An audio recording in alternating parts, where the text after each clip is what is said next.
भूतेषु शक्तिरूपेण संस्थिता नमस्तस्यै नमस्तस्यै नमस्तस्यै नमो नमः।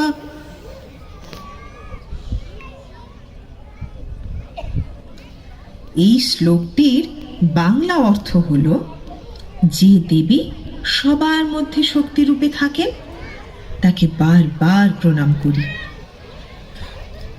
শোনো মা, তোমরা স্কুলে আজকাল রামায়ণের গল্প পড়ছো না? হ্যাঁ তো, রাম, লক্ষ্মণ ও সীতার গল্প। ঠিক তাই, রামায়ণ হলো শ্রী রামের কাহিনী, সত্য, ভক্তি ও সাহসের গল্প। রাজা দশরথের দেওয়া প্রতিশ্রুতির জন্য রামকে 14 বছর বনবাস যেতে হয়েছিল। অযোধ্যার রাজপুত্র রাম তখন বনবাসী ছিলেন তার স্ত্রী সীতা ও ভাই লক্ষ্মণকে নিয়ে। একদিন সীতা এক সুন্দর সোনালী হরিণ দেখে রামকে বললেন সেটি ধরে আনতে। রাম হরিণের পেছনে চলে যান, লক্ষ্মণ পাহারা দিতে থাকেন সীতাকে। কিন্তু রাক্ষসদের ছলনায় লক্ষ্মণও গভীর জঙ্গলে যেতে বাধ্য হন। যাওয়ার আগে তিনি সীতাকে বলেন, কুটিরের চারপাশে যে রেখা টেনেছি সেটা পার হয়েও না। হঠাৎ সীতা শোনেন, ভিক্ষাং দেহি মা।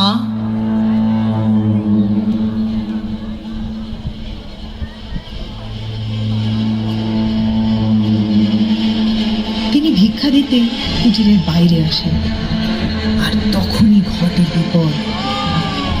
লঙ্কার রাজা রাবণ ছদ্মবেশে এসে সীতাকে তুলে নিয়ে যায় তার রথে করে। পুষ্পক রথ ছিল এক জাদুকরী উড়ন্ত রথ, যা আকাশে মেঘের মতো ভেসে চলত। বৃদ্ধ পক্ষীরাজ জটায়ু সীতাকে রক্ষা করার জন্য প্রাণপণ চেষ্টা করেছিলেন, কিন্তু তা সম্ভব হলো না। রাবণ চন্দ্রহাস তলোয়ার দিয়ে তাকে কেটে ফেলল, আর সীতাকে নিয়ে চলে গেল সোজা লঙ্কায়। এ বাবা, রাবণ তো ভীষণ খারাপ লোক।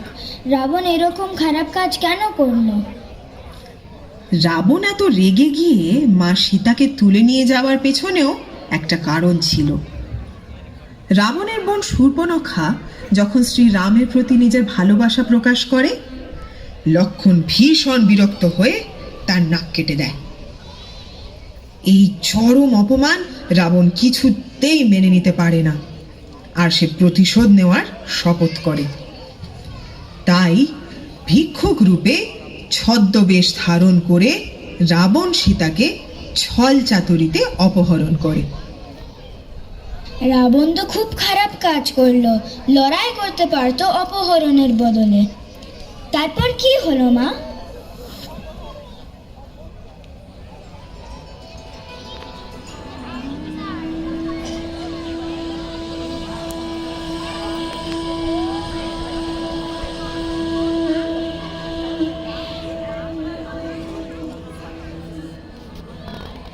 রামচন্দ্র সীতাকে সারা দুনিয়ায় সবচেয়ে বেশি ভালোবাসতেন। তাকে হারিয়ে তিনি ভীষণ দুঃখ পেলেন এবং চারিদিকে খুঁজতে লাগলেন। মা সীতাকে রামচন্দ্র কি করে খুঁজে পেলেন এবং কিভাবে দুষ্ট রাবণের থেকে তাকে উদ্ধার করলেন, তারই মধ্যে লুকিয়ে আছে অকাল বোধনের আসল গল্প।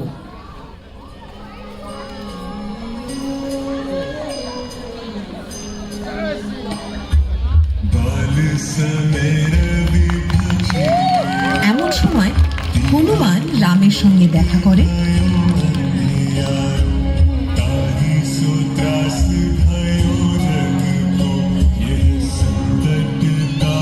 এবং তাকে বানররাজ সুগ্রীবের কাছে নিয়ে যায়।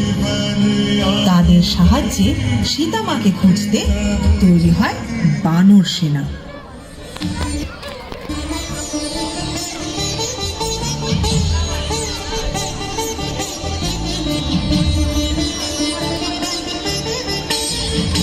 হনুমান লঙ্কায় পৌঁছে সীতাকে খুঁজে পান, আশীর্বাদ নেন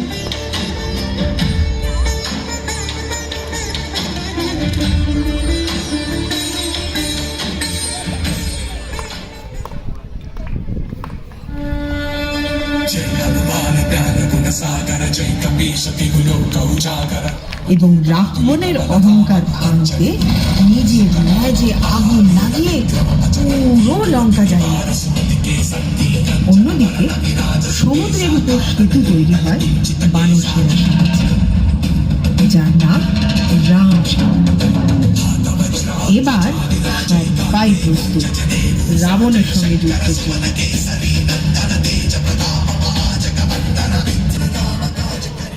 জয় হনুমান। মা, হনুমান তো সীতাকে উড়িয়ে আনতে পারতেন, তাহলে যুদ্ধের দরকার হতো না। ঠিক বলেছ সোনা, কিন্তু রাবণ তো শুধুমাত্র সীতাকে ধরে নিয়ে যাওয়া দুষ্টু লোক ছিল না, সে ছিল ভয়ঙ্কর শক্তিশালী এক দানব। তার নাভিতে ছিল অমৃত, শিব ঠাকুরের দেওয়া অস্ত্র ছিল তার কাছে, আর সে 3 লোক জয় করেছিল সৃষ্টিকর্তা ব্রহ্মার আশীর্বাদে। তাকে হারানোর উপায় কারও জানা ছিল না।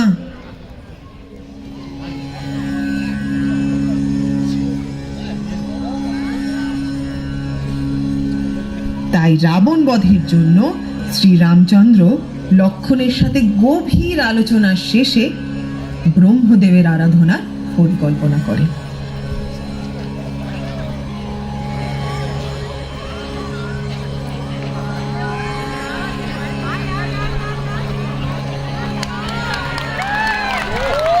এমন সময় ব্রহ্মদেব এসে বললেন,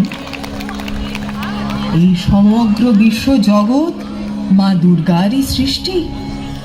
তিনি সর্বশক্তিমান, তিনি সর্বত্র উপস্থিত। তার ইচ্ছে ছাড়া একটি পাতাও নড়ে না। রাবণের মতো দানবকে ধ্বংস করা সম্ভব শুধুমাত্র মা দুর্গার আশীর্বাদে। তাই তিনি রামচন্দ্রকে বললেন আদ্যা শক্তি অর্থাৎ দেবী দুর্গার পূজা করতে।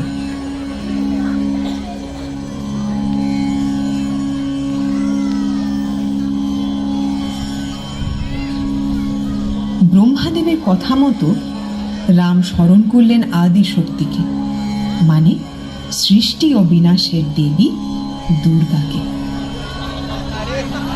কিন্তু সমস্যা হলো এই পূজা সাধারণত বসন্তকালে হয়, আর তখন শরৎকাল। তাই রাম সিদ্ধান্ত নিলেন নির্দিষ্ট সময়ের আগেই পূজা করবেন। এটাকেই বলা হলো মায়ের অকাল বোধন। রাম 108টি নীল পদ্ম দিয়ে দেবীর পূজার সিদ্ধান্ত নিলেন।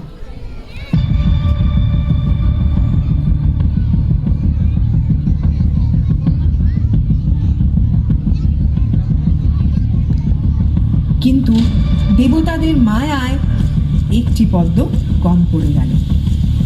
তখন শ্রীরামচন্দ্র ভাবলেন সেই একটি নীল পদ্মর জায়গায় উনি নিজের 2টি চোখ মাকে উৎসর্গ করবেন।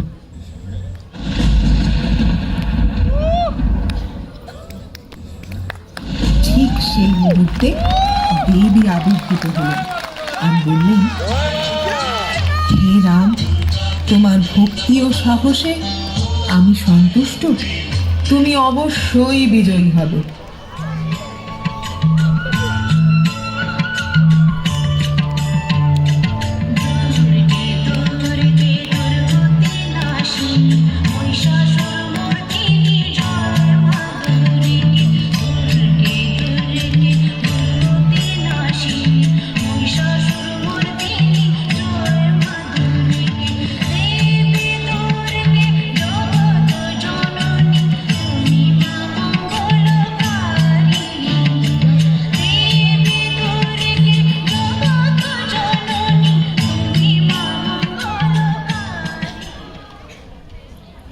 এইভাবেই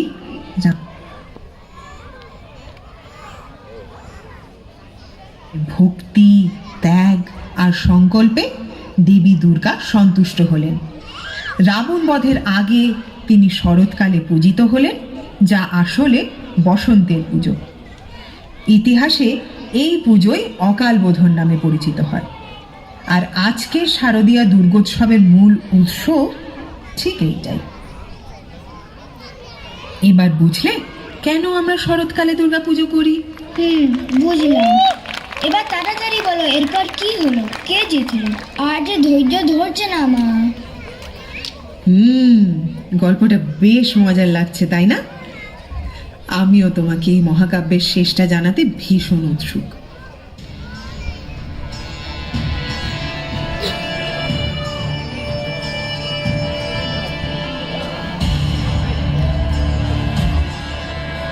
আজ লঙ্কার আকাশ রক্তিম হয়ে উঠেছে। এই মুহূর্তে শুরু হতে যাচ্ছে সেই মহাযুদ্ধ, যা চিরকাল মনে করিয়ে দেবে অন্যায় যতই প্রবল হোক, ন্যায়ের বিজয় অবশ্যম্ভাবী। শেষমেশ লঙ্কার মাটিতে শুরু হয় মহাযুদ্ধ। সামনে দাঁড়িয়ে আছে অশুভের প্রতীক রাবণ, অহংকারে অন্ধ, শক্তিতে গর্বিত।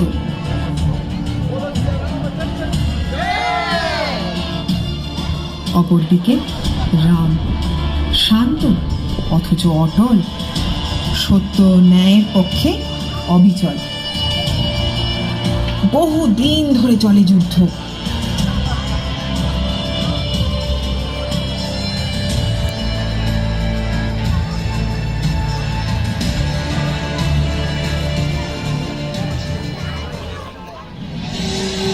অবশেষে ব্রহ্মাস্ত্র প্রয়োগ করে রাবণকে রামচন্দ্র বধ করে।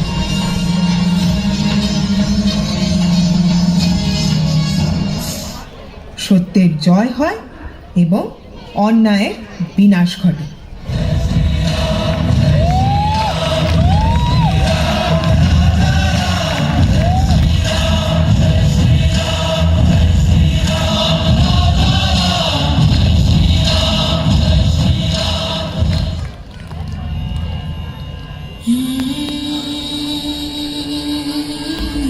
সীতা রামের কাছে ফিরে আসেন, তারা অযোধ্যায় ফিরে যায়, আর শুরু হয় দীপাবলির আনন্দ। আলো ও আশার উৎসব। অযোধ্যাবাসীদের ভালোবাসায় রাম বহু বছর রাজত্ব করেন।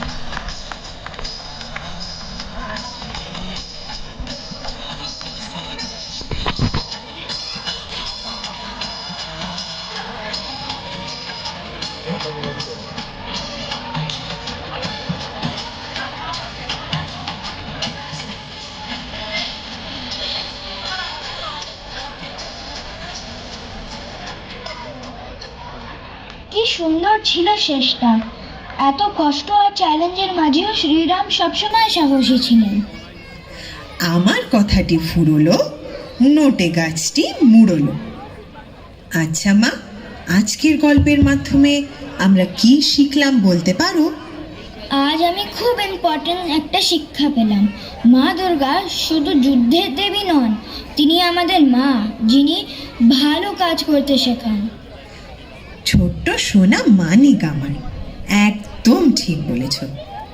মা দুর্গা অন্যায়কে শাস্তি দেন ঠিকই, কিন্তু ভালোকেও সব সময় আশীর্বাদ করেন।